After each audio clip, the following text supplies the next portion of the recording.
Thanks so much. Thank you. I'd like to now have our actors take a seat in the audience and invite our panelists to come up and take their place here at the table. And while our panelists are coming up, because we're at a very tight time frame, this 90-minute time frame, I want to plant the first seed of the first question I'm going to ask you as an audience as soon as they're done with their brief opening remarks.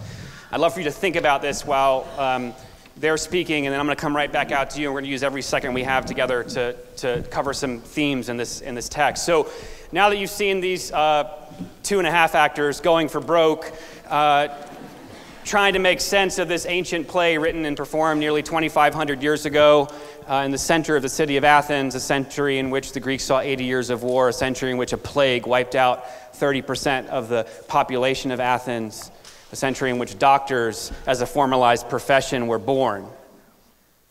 Now that you've seen these actors going for broke and you listen to this play, what do you think this man Sophocles was up to when he wrote this play and staged it for his community? What was he trying to say or do when he gathered 17,000 citizens in the center of the city and performed this scene for them? What was his objective as a human being, as a playwright, as a priest of the god Asclepius, the god of healing, as an artist, as a man? What was he up to? And we'll return to that question in a few seconds. Before we do, I'm going to turn things over to Harvey, and he's going to take us from here. Brian, thank you so much. And I just want to say at the outset, that was an absolutely incredible performance. Thank you, thank you, thank you. Fantastic.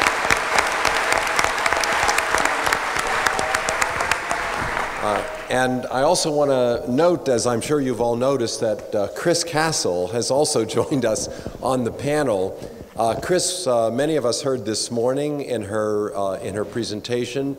What was revealed but not really dwelled upon is the fact that Chris, among other great attributes and experience, is an expert on geriatric medicine.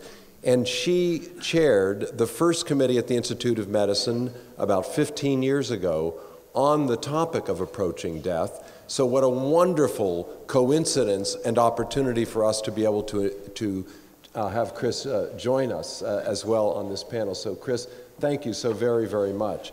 Next to me, Pat Bomba, a physician who is, as you can see, the vice president and head of medical geriatrics at Excellus BlueCross BlueShield, and Philip Pizzo, the dean emeritus of Stanford, was actually channeled earlier this week. If you heard Anna DeVere Smith on Monday night, you're going to recognize the cadence and intonation from the original, Dr. Pizzo. I'm not going to speak. So you'll have to be very careful.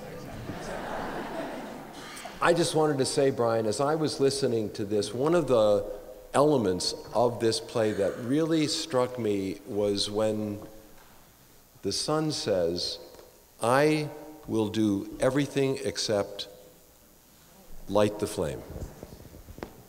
And I found that a very, very challenging statement. How far do we go in ministering to the needs of those who are approaching death? And that's a question that I'd like to think about.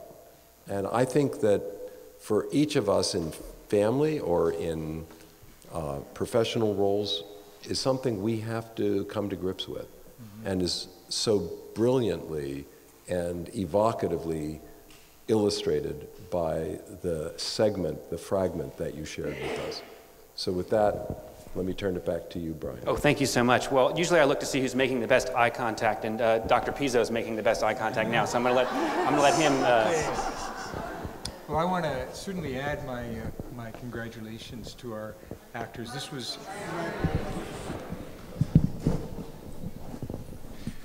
Is that better? Much. Okay. Well, I want to add my congratulations to our actors and performers. That was really profound and extraordinarily moving. And there were several phrases that you enunciated that to me were particularly meaningful, and they're not connected directly, but I'll try and weave the threads with you. One of them was, here comes the misery. Here comes the misery. Let me sleep. The second was, all of you are here, help me with this transition. Anna DeVere Smith did better on your voice. I know. Well, you know, I do better with a handheld microphone, actually, but I will try. And then the last part, and then I want to personalize this for a moment, is I'm asking you to be my doctor, to cure this disease. And Brian, you framed this, and Harvey did, in the state that existed in Athens at the time when 30% of the population was dying because of an unknown problem. And maybe this was... Take it out and use it. Yeah, cool. All right, here we go. So 30% of the population was dying, and you really delineated the first major superbug, scared the hell out of me. But I want to frame this in the context of another, if you will, epidemic that we witnessed within our lifetimes. And that, of course, is HIV infection and AIDS. And by way of background, my work as a physician is that of a pediatric oncologist. I spent many years caring for children with cancer by the bedside of many who died with their families, and also was at the early stages of HIV infection when it began affecting the pediatric population in this country. And many of the motives and emotions that you described were ones that we felt at that time: the fear, the anxiety, the worry of what this meant. And I just want to share with you 3 examples, 2 linked together, because I think they speak to some of the points that were made. And they occurred, one of them occurred on the very same day, and these were 2 mothers whose children had HIV infection, who had developed profound respiratory failure. And I was their physician, and they made different choices. On the one hand, the parent, when hearing about the significance of the disease, decided that she did not want her child to go on the ventilator, and that she preferred to hold her child close and comfort him through the hours that he had remaining in his life. And the other parent, and I understood the motivation, was absolutely adamant that more needed to be done. And even though in my own mind and the guidance that I gave to her was that I really didn't think that the ventilator was going to help, she really felt that she wanted to do that, and we supported her in her decision. Both of these children died.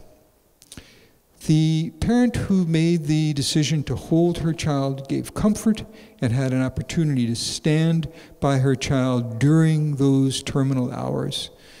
The mother whose child died on the ventilator said to me after death, "I never knew that I wouldn't be able to hear his voice again, that he wouldn't speak to me again." And I think that these experiences hearken up some of the very enormous difficulties that take place when we participate in the end-of-life decisions.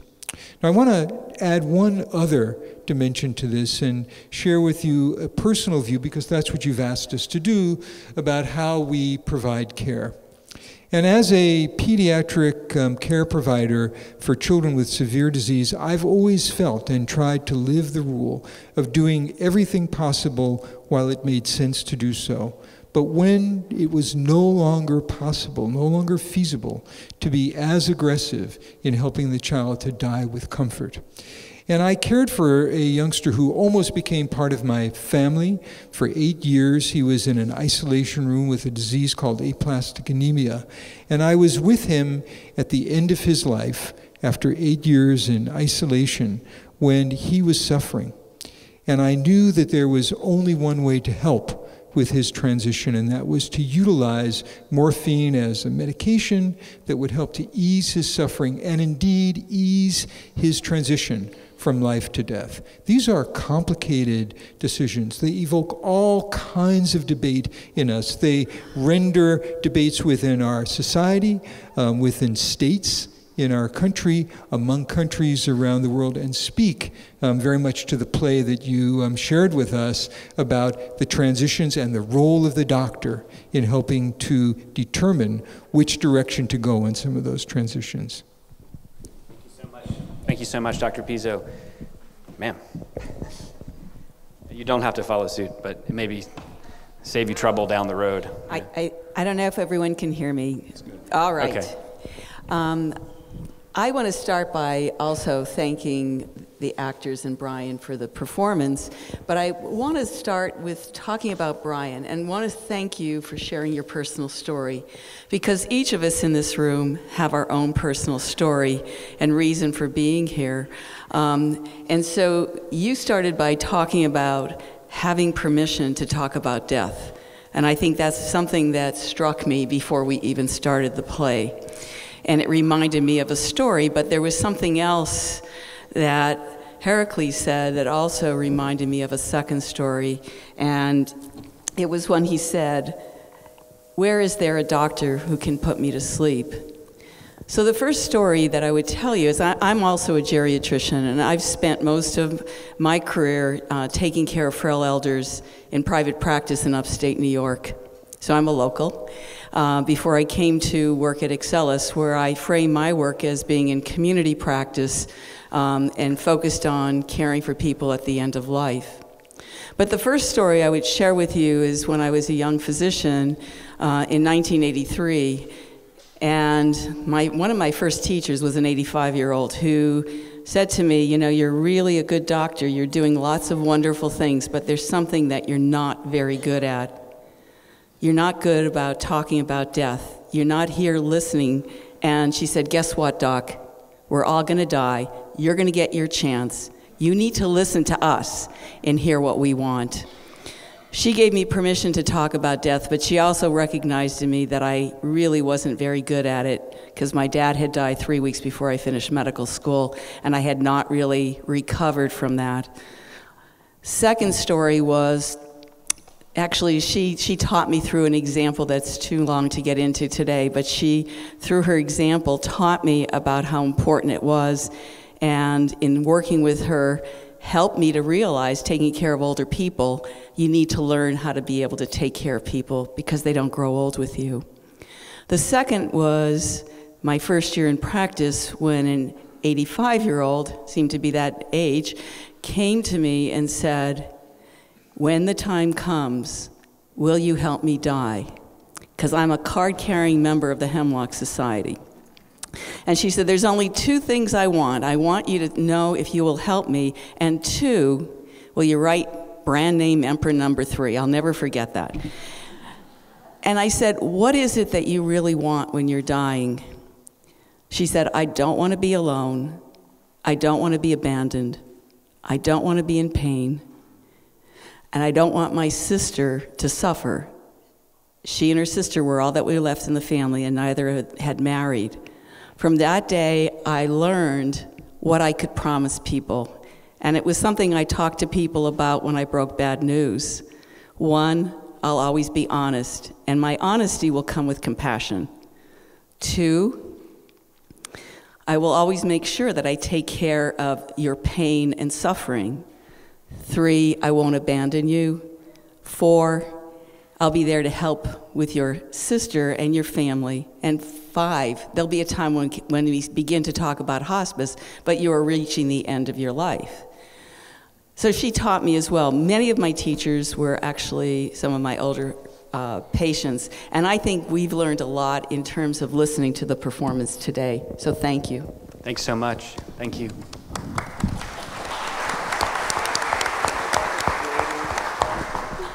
Well, let me add my thanks to the performers and to the profundity of what we've just experienced. What you just heard Patricia say, which is a very good example of why it is that most of us, much as we might think now that we would want to have assisted suicide or we would want to have aid in dying, probably won't need that if we have good palliative care. As my friend Tim Quill, another person from New York State, often said, when the patient asks you to help them die, you don't give them a speech about medical ethics. You ask them, what are you afraid of? And then you begin that conversation. And if you are willing, and I would also add able, to abide with them through the journey of pain, both psychological and emotional and spiritual as well as physical, and truly be helpful. If you're able to deliver on that promise, then most of those people will actually not want to have help in taking their own lives. But there are situations, a few of them, when because of personal reasons or a particular kind of illness, when that request really does become non-negotiable and something that is very much part of what the patient wants. I would just remind us for this discussion that we have, I think, at last count, 3 states in the United States where it's legal for physician-assisted suicide. In Oregon, which is the longest one, the experience has been actually very positive. Not only have there been very few patients who've taken advantage of this, and as far as anyone can tell, no abuses of it, the other effect is that all of the physicians and the nurses and the caregivers in Oregon have learned to be comfortable having that conversation. They have the best record of good palliative care, the fewest people who die in hospitals and intensive care units, most people who die at home. So there is some salutary effect of opening up that ability. So let me just say my sort of personal reaction to hearing this marvelous play were 2 things. One, we all heard that phrase, "be my doctor," which you said more than once. And what was meant by that is, be my doctor and help me die. And so the big debate about, is the doctor going to be the one to do it, to my mind, ends up being an academic debate, but is hugely intense for the medical profession. Is this something the doctor should do? And the discussion about it being the last labor, the words, "this will be my last labor," that I believe the Sun says, tells us that this is hard. It's hard on either side, whether you're going to agree to the request or whether you're not going to agree to the request. And so it is a labor, and we ought to respect it as such. And the last thing was the very last statement that the chorus made. "All that you have seen is God."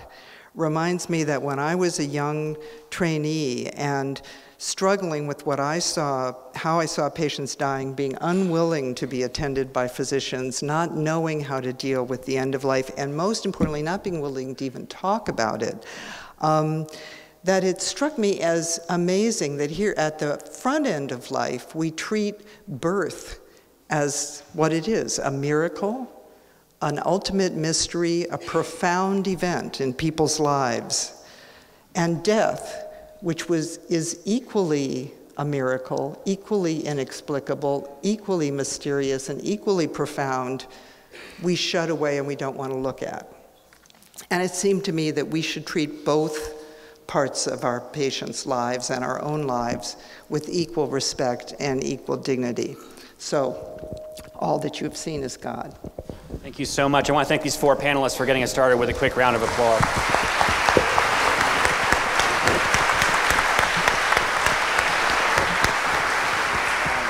It's no small thing to take off the stricture of degrees and qualifications to make personal reactions in front of a community like this, and I really appreciate your candor and your engagement. And again, I mean no disrespect by putting my back to you or pacing in front of the table at this point. It's just my televangelist, classicist routine. But I hope you will jump back into the conversation because you have live mics and you can come in like Deus Ex Machina, voice of God.